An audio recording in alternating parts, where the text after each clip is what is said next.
It's another Triangle Live. This is Naomi Hadaway coming from the I Am a Triangle community, and it's been a while since we've done a live broadcast, so we're super excited to come back.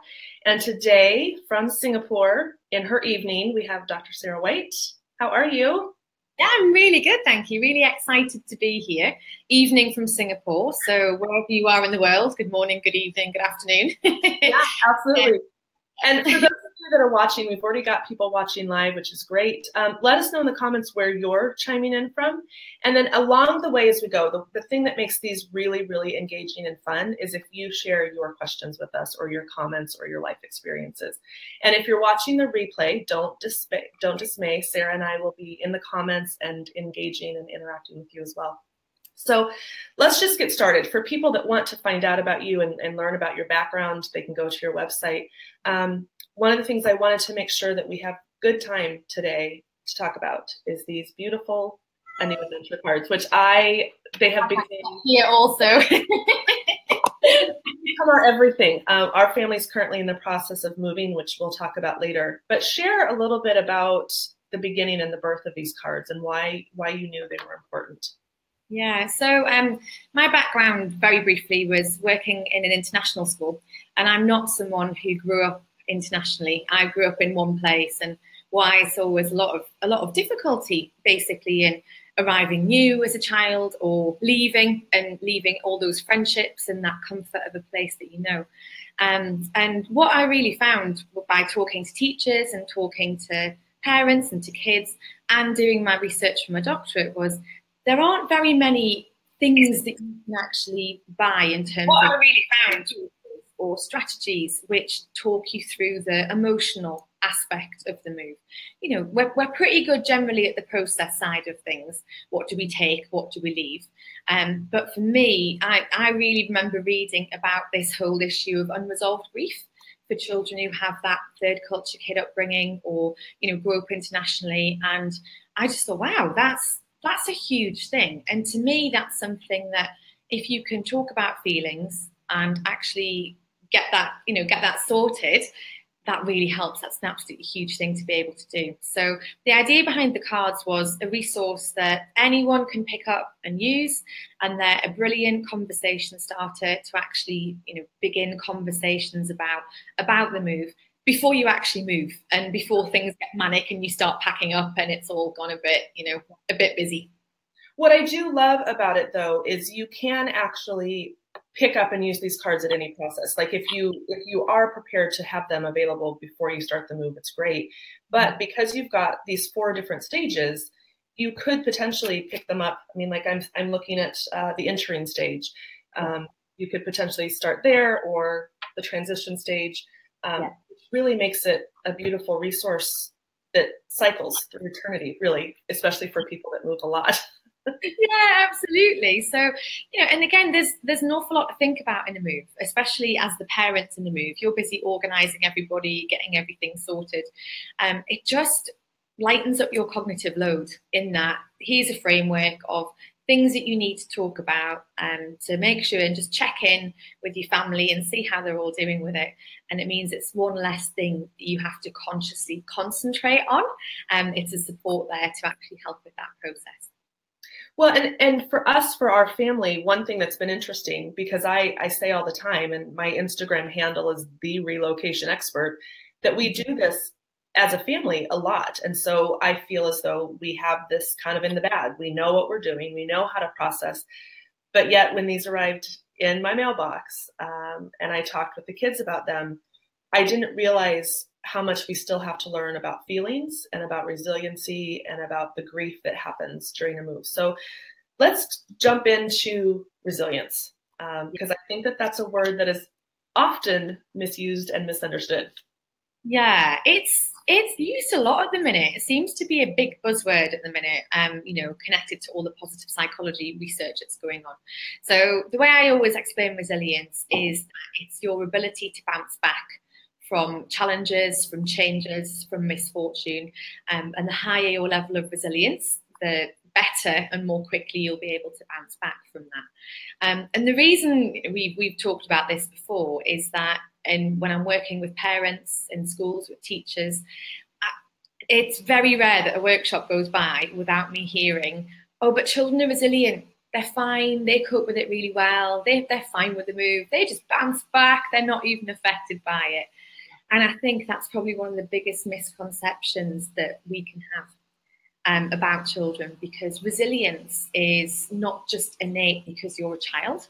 We have children who, yes, they are absolutely resilient. They are, they really bounce back. They adapt quickly. They're happy for new adventures. They're okay with saying goodbyes. And we have other children who just find it so difficult. And then we have, again, those children who are resilient, maybe after multiple moves or multiple challenges, their resilience starts to waver a little bit. So it's important to think of it it's not like a fixed thing, like you're resilient or you're not.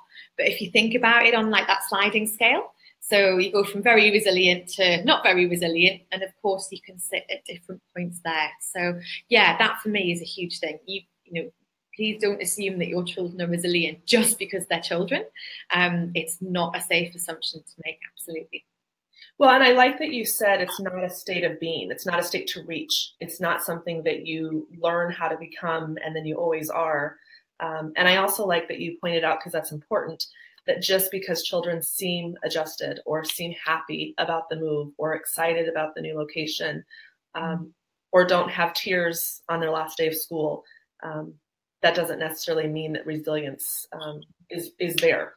And do you think that it's a muscle that can be exercised? Like, what is one maybe practical way that we can work with our kids on kind of achieving a little bit closer to resilience?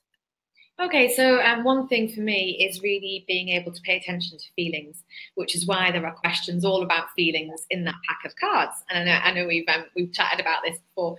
So really thinking about talking about feelings, exactly how you feel, and understanding that it's okay to feel like that. It's okay to have these challenging, really uncomfortable emotions, because that's a really normal thing in a move.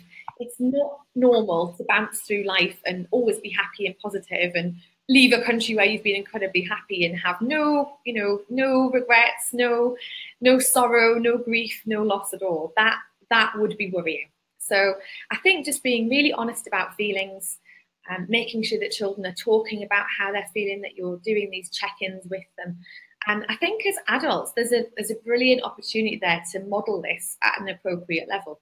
I think sometimes as well as adults, you think, oh, but the best way we can show resilience is by showing that things aren't affecting us. And actually, that's not real life. That's an incredible effort when you've got so much other stuff going on. I'm not suggesting that you kind of burst into tears and your children are handing you the tissues and you're like, oh, good grief. But there's nothing wrong with being upset in front of your children. There's nothing wrong with saying to them, I'm really, really devastated that we're leaving because our good friends are here and we're happy here and this has been our home. That's modeling resilience. You're talking about the emotions, and then once you've processed those, you can actually think about what you might like to do next as an action step in terms of moving forward. Yeah, so I've been flipping through, and one of the leaving stage cards that I really like, and let me back up just a little bit. Our family has used these by leaving the deck in my office, and when the kids come home from school, they usually come into my office as their first stop, and we pick a card from the leaving pack section, and then we just talk about it. And it's been such a simple exercise, but so powerful. Because it opens up the door. And one of my favorites from the leaving stage says, share your feelings about leaving, naming each emotion in detail. And I remember when we went through that one, and my kids were able to identify feelings that we'd never talked about as a family. And this is, I think, I don't know, move 10 or something. We've done a lot of moves, and we've never talked about naming emotions in that way. And it's been game-changing for us for this move. So that was definitely an important piece of it, is the feelings.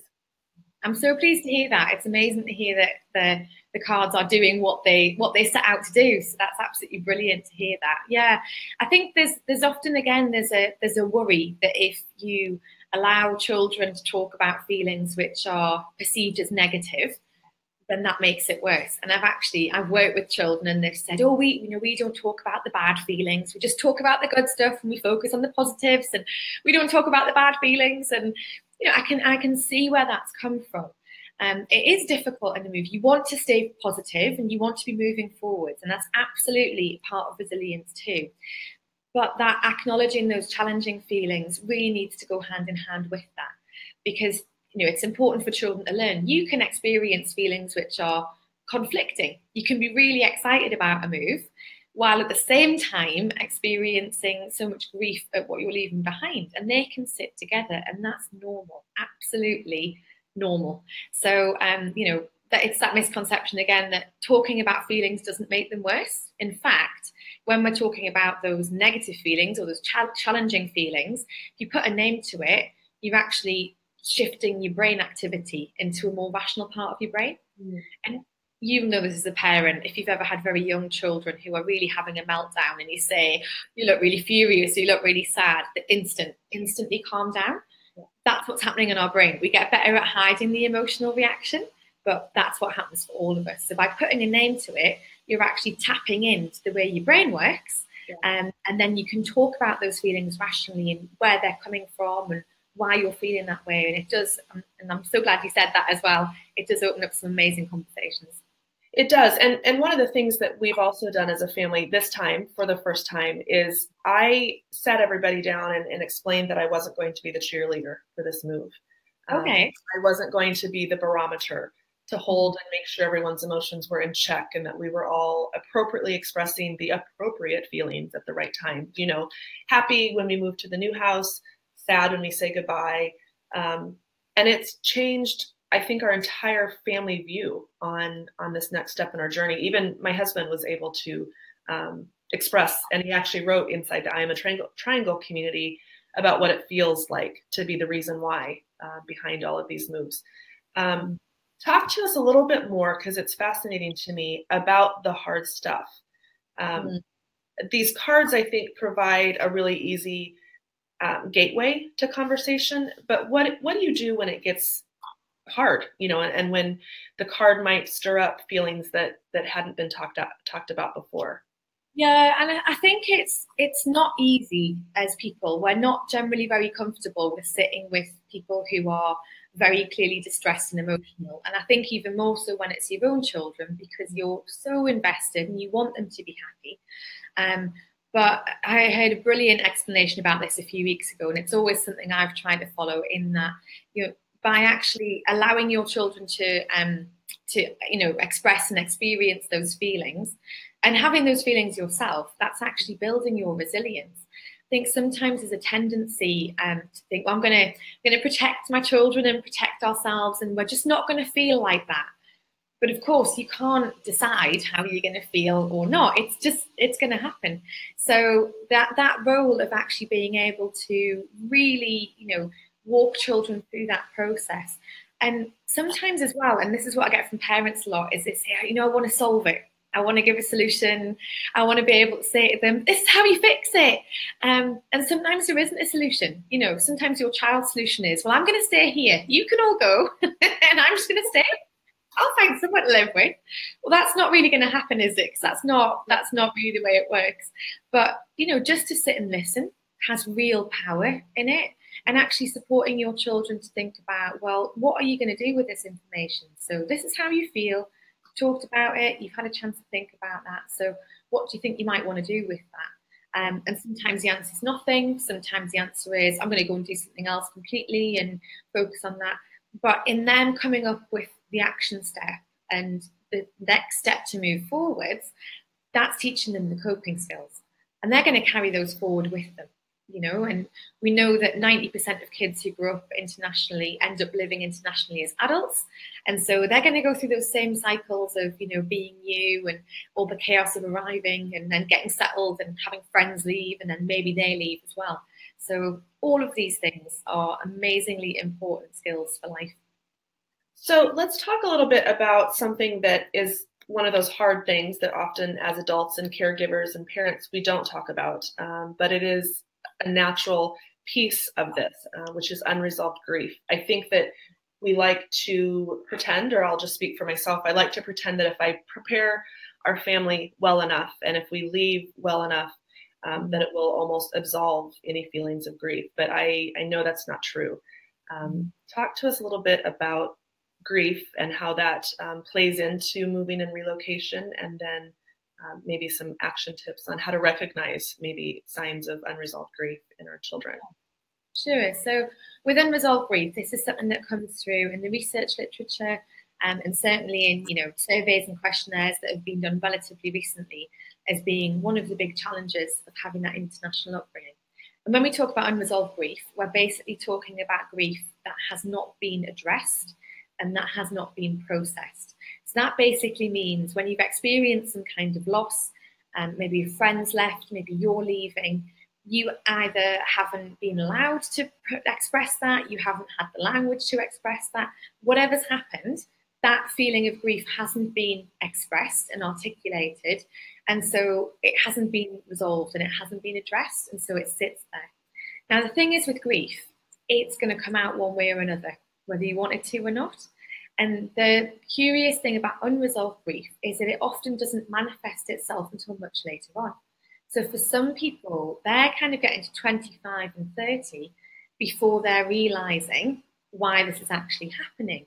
And it's things like, maybe people are experiencing angry outbursts. That can be a sign of it.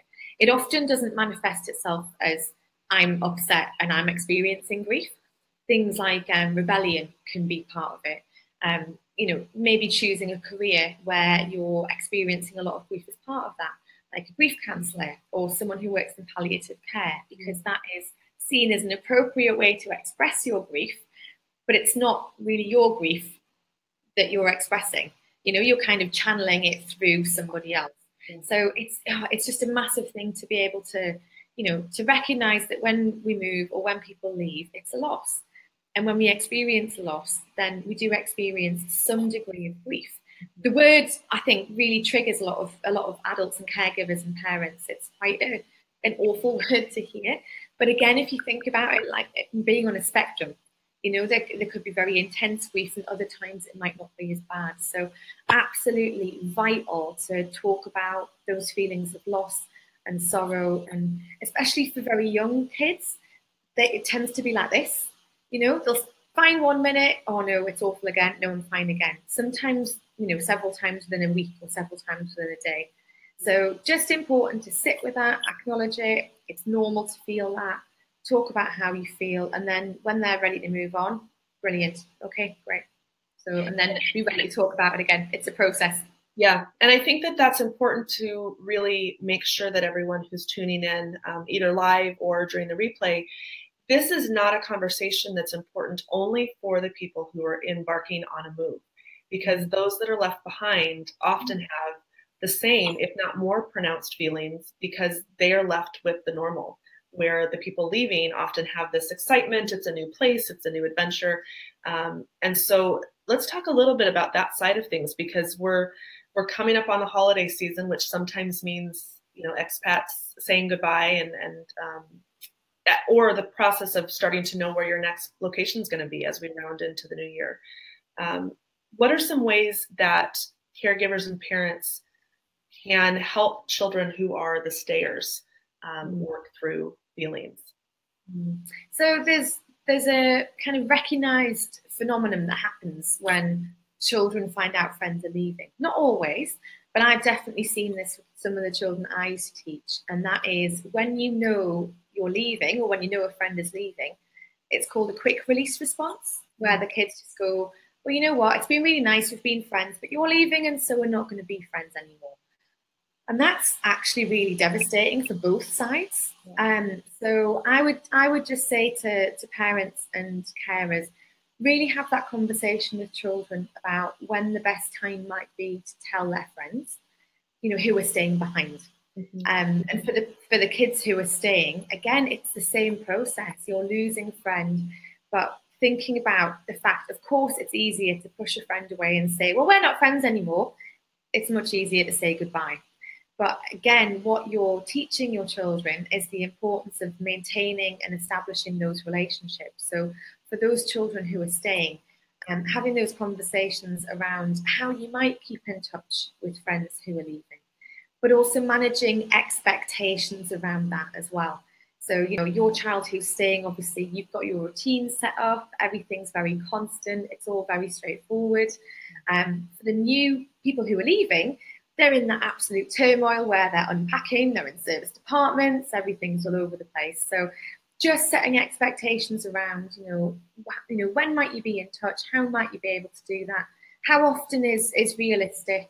And as parents, if you are in the same country again, is there an opportunity for those children to meet up? And again, that really helps them, you know, build those relationships, kind of grow those relationship muscles where friendships aren't always straightforward. They do have ups and downs.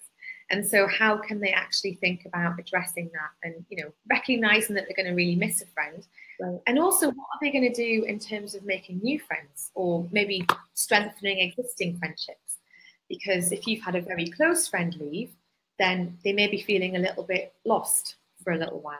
So I think really just keeping a very careful eye on that and giving them support and, you know, go and speak to their teacher as well. Most teachers really should be more than aware of this happening, and they're often in a really good position, especially in primary, to suggest perhaps existing friendships which could be strengthened as well. So definitely involve the school in that conversation too. You know, keep talking about it. It's a constant conversation, really. It is, and I'm glad that you brought that up. For this move, we did talk with our children's counselors, and one of the things that was interesting was the discussion around kind of triangulating a friendship, which is, of course, apropos for the I'm a Triangle community. But it was taking my daughter's friends, her very close friends, and introducing a couple of others into it so that there could be a little bit of processing for the friends that were staying behind, because it feels like you're being yanked when you find out that a friend is leaving. And I'm glad that you talked about the quick release response, because we often, I think, and I hear this all of the time in the I Am a Triangle community, we don't tell our friends until it's absolutely necessary, because we know that that's going to happen. We know what that feels like when we stop getting invited to things. And we aren't always involved in gatherings or lunches or parties. So I'm glad that you talked about that. And Deborah says, thanks for discussing the stayers. Yeah, it's a hard thing. And I think it's sometimes more difficult than being the leaver. What else is really important, Sarah, for us to talk about with those that are tuning in? Yeah, so I think as we're talking about feelings, and something that's really well documented among the literature is guilt among parents and people who are moving around. Yeah. I've talked to so many parents around their feelings of guilt around the fact that, you know, you've moved away from extended family. There's guilt over the family that you left behind. There's guilt over what effect might this have on our children. And it was really interesting. I was talking to my mum about this because we obviously grew up in one place, and she actually said, the thing is, you experience a lot of guilt as a parent anyway. And maybe it's a slightly different focus when it's overseas. So I think for parents, you know, what almost 100% of parents, apart from the awful exceptions that you hear about in the news, like parents are absolutely doing their best. You know, all of the time, they're really doing their absolute best, and it's with the best of intentions. And so I think you can only judge on what's happening on that point in time for you and your family. And so just to say to parents, really be kind to yourselves. Don't be too hard on yourselves with that, because yeah, you know, there are challenges to this international life, but there are so many amazing positives as well. And I know we've talked a lot about the challenges, and it can be sometimes a little bit of a depressing conversation, but there's so much good stuff. So I think, you know, being kind to yourself and also having that balance, and actually saying, yeah, you know what, there are the cons of this. We're away from people that we're going to miss, but there's all these huge advantages too. So yeah, just keeping that balance in mind. And I think so be kind to yourself is a great one.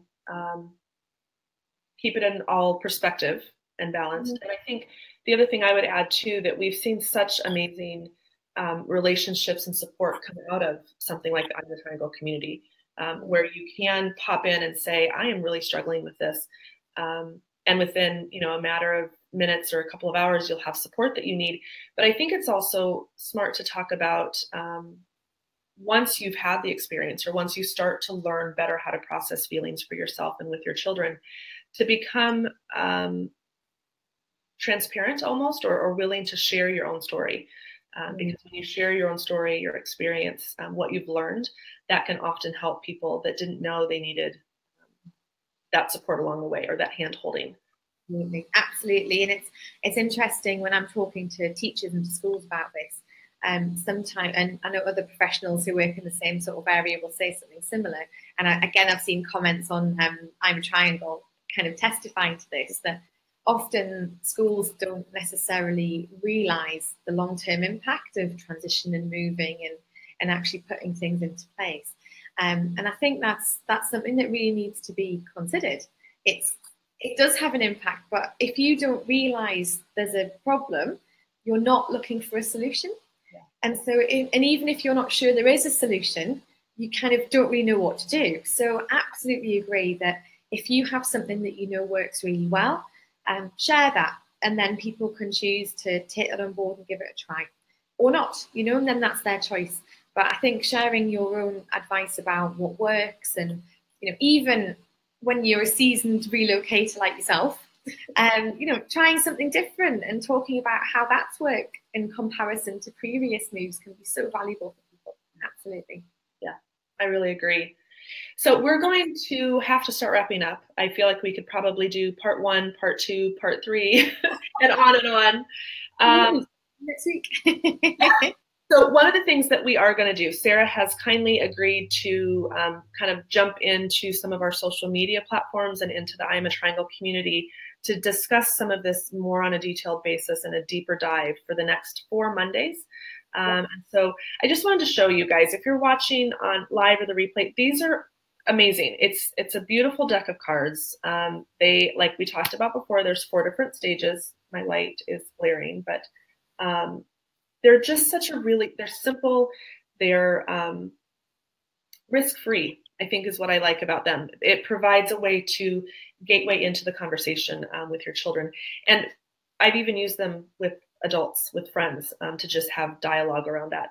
So where can people listening, where can they find your cards? How can they get their hands on one of these decks? Yeah, absolutely. So 2 options for that. If you go on my Facebook page, which is Sarah Whyte Consulting, there's a shop link and you can actually buy them there. And there is also a link on my website as well, which will take you through. So if you decide to put an order in, Christmas is coming, they're a perfect present. You know, even if maybe you're not moving, you might know somebody else who is. If you do order a set, if you can just drop the word triangle somewhere in your order, then we'll know it's come from the Triangle community. That will be super helpful for Naomi and I to actually just keep tabs on how we're doing with that. So thank you for doing that. And I also would say this might even be a really fantastic gift for the teachers in your life. Wouldn't that be fantastic if every one of our teachers had a deck of these to help our children? So that might be a really good suggestion as well. Absolutely. And, you know, the cards have been tried out with kids in schools, and the cards they are as fantastic as they are, thanks to some very honest feedback from some very lovely primary school children. So yeah, they've been tried and checked out with pupils and parents and with teachers as well. Yeah. So yeah, absolutely would work for international teachers too. Fantastic.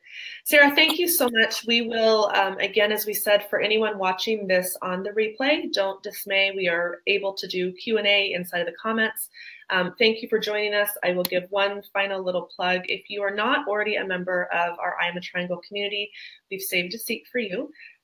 Go to iamatriangle.com/join-r-community, and you can find out more information about that. Sarah, thank you. And I will see you in the comments or on Monday when we start deep diving into the cards. Absolutely. Can't wait. Yeah. Thank you for your time. Thank you.